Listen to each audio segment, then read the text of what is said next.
જય સ્વામિનારાયણ। હું સુનિતાબેન સુરતથી મારા રસોડામાં તમારું સ્વાગત કરું છું। આજે આપણે ચણાના લોટવાળી મેથીની ભાજી બનાવશું। મેથીને ધોઈને કાપી લીધેલી છે। ગેસ શરૂ કરીને તવલું ગરમ કરવા મૂકી દઈશું। તેમાં 3 ચમચા જેટલું તેલ નાખશું।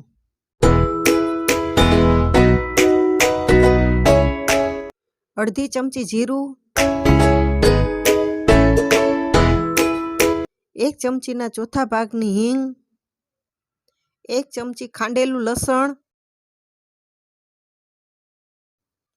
2 લીલા મરચાં કટિંગ કરેલા,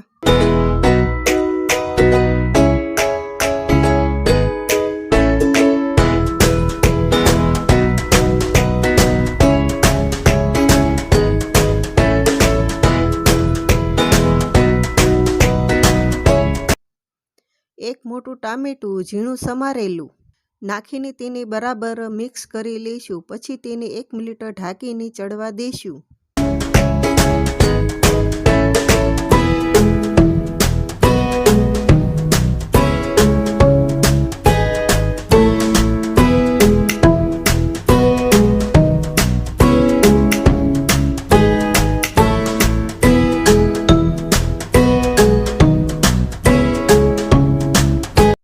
હવે આપણું ટામેટું ચડી ગયું છે। હવે તેમાં મેથીની ભાજી નાખશું। મેથીને આપણે ધોઈને ઝીણી સમારી લીધેલી છે।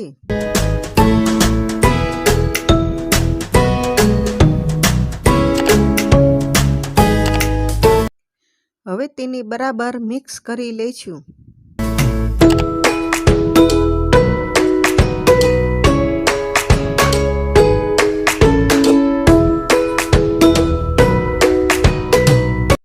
તેમાં સ્વાદ અનુસાર મીઠું,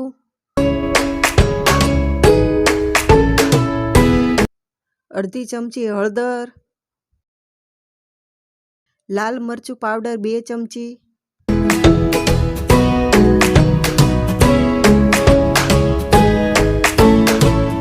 ત્રણ ચમચી ચણાનો લોટ આવી રીતે ભભરાવી દઈશું।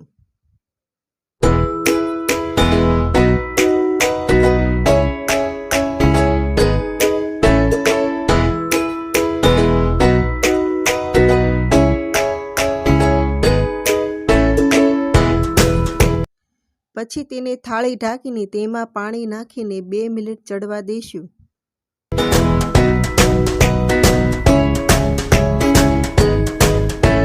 હવે આપણે ઢાંકણ ખોલીને તેમાં આ ગરમ થયેલું પાણી થોડુંક નાખીને આપણે બરાબર મિક્સ કરી લઈશું।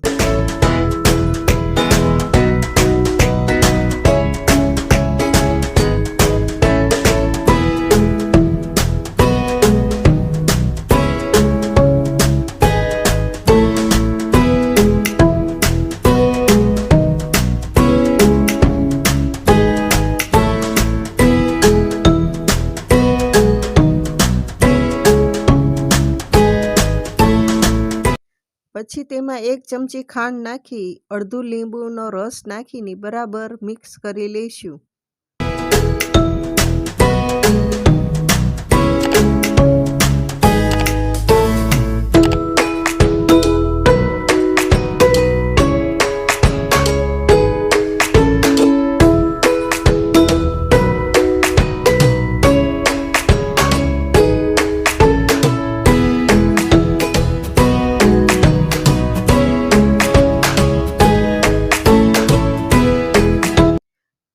હવે આપણી ભાજી તૈયાર થઈ ગઈ છે। આપણે હવે તેની સર્વ કરી લઈશું।